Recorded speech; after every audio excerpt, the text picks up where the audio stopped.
What's up everybody, it's Grant bringing you guys a new video. I apologize, this video isn't going to have a face cam because I'm recording this really late. It's like 10:30 right now, and I don't want to go set up the face cam. I record videos when I'm recording at home in my basement, so I don't want to go down there. It's again super late and set up everything, so this is how this video is going to go. So I apologize that there's no face cam. I will of course have one in my next video. I really rarely record videos without face cams now, but anyways, let's get into it.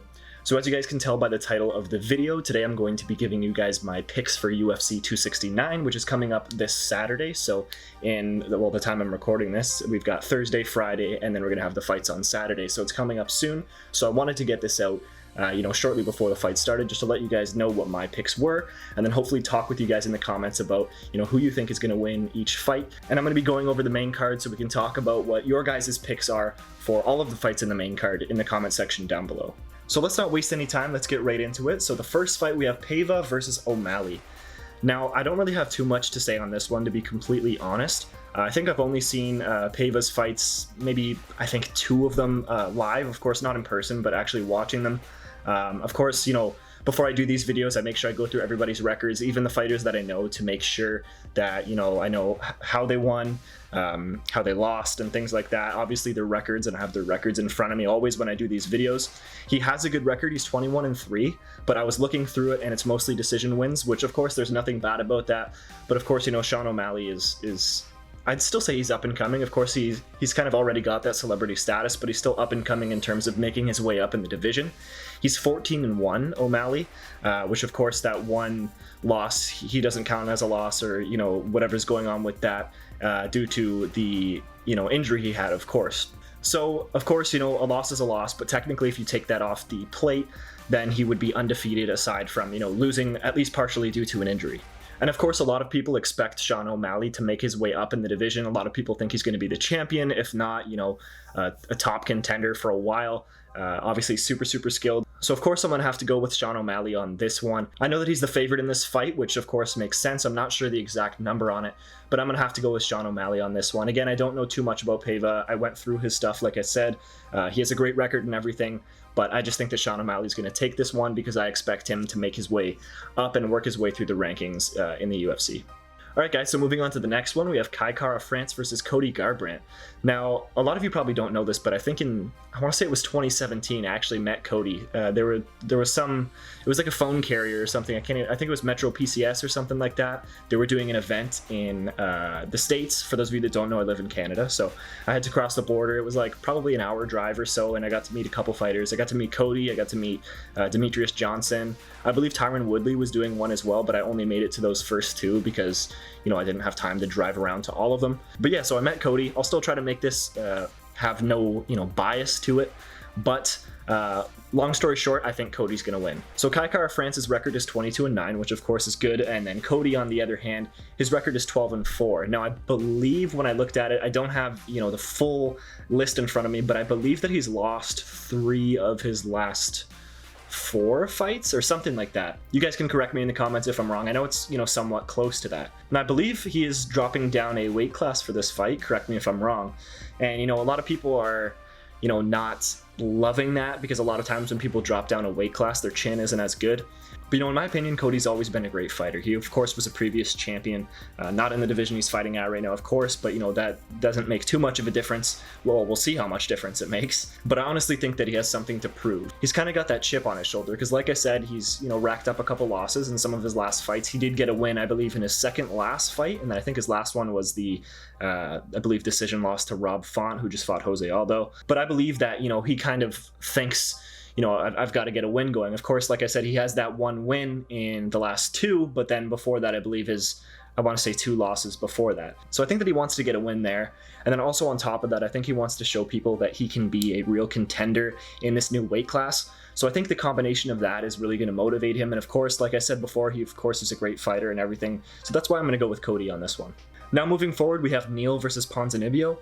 I don't know too much about these guys. I've seen a couple of Neal's fights live. I'm a huge Wonderboy fan, so I watched when he fought Wonderboy.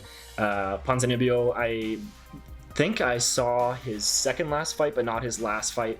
So of course I had to go through the records and everything and look at previous fights. I went back and watched footage and things like that. So I can't go too much into detail with this, but I'm going to give this one to Ponzinibbio. He's got the record of 29-4 compared to Neal's 13-4. So, you know, the experience is there, and I believe he is the favorite as well in this fight. So like I said, I can't say too much about this one, but I'm going to go with Ponzinibbio on this one. Now moving forward to the co-main event, we have Amanda Nunes versus Julianna Pena.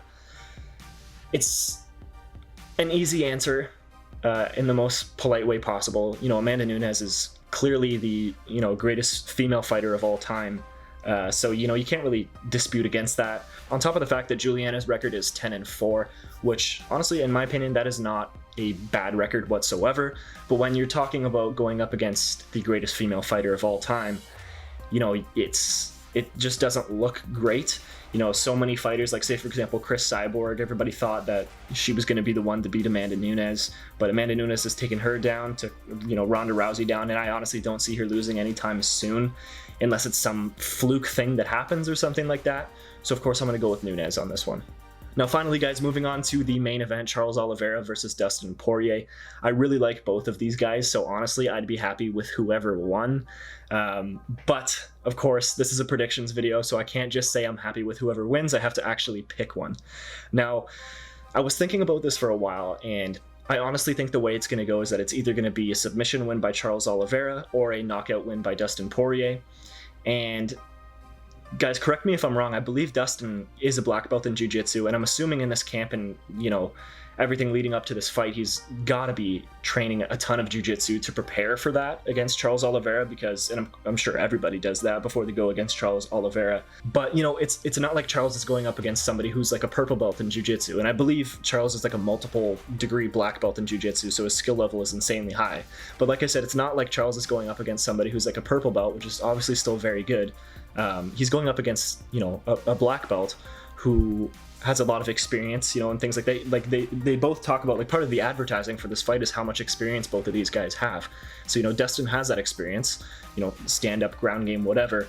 And, you know, the difference between the two in jiu-jitsu isn't, you know, like insanely far, because like I said, Dustin still is a black belt. There is still going to be the gap there, of course, but of course, you know, Dustin must have prepared for that. You know, he must have spent a significant amount of time in training camp getting ready for that and knowing that. Now, of course, Charles Oliveira's striking game has significantly increased, you know, in recent years, and I guess it's just always been increasing.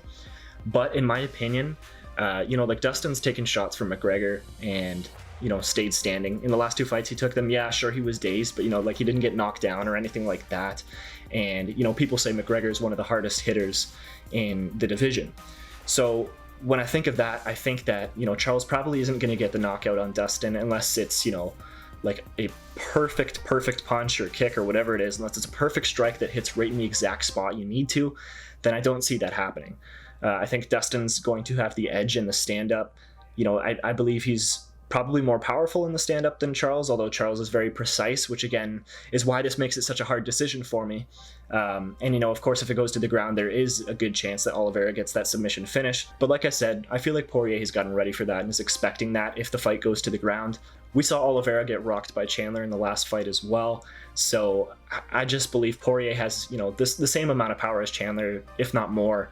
So, you know, I don't see this being an easy fight for either of them, I'll say that. And again, it's so hard to pick. Like I said, it could go either way. I would say, you know, Oliveira by submission or Poirier by knockout.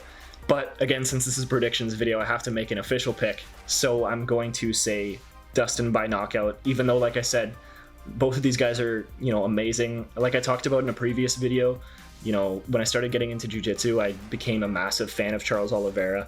I believe he, you know, holds the record for the most submissions in UFC history. Again, correct me if I'm wrong, but I believe that's the record. So, like I said, I'm a fan of both of these guys. I like both of these guys, but since I have to make a pick, I'm just going to pick, you know, Dustin getting the knockout win. So, guys, those are my picks for the main card of UFC 269 this weekend. Again, in the comments, guys, let me know what you picked. Let me know, you know, if you picked somebody else, if you picked somebody and you agree with me, or if you pick somebody and agree with me but you think it's going to be a different way, like if you think Dustin is going to get a submission win. I believe the odds on that definitely won't be great, but guys, let me know what you think in the comment section down below. Hopefully you guys enjoyed the video, and again, I apologize for not having a face cam. I promise I'll have it in the next video, but hopefully you guys enjoyed. Thank you for watching, and I'll see you in the next one.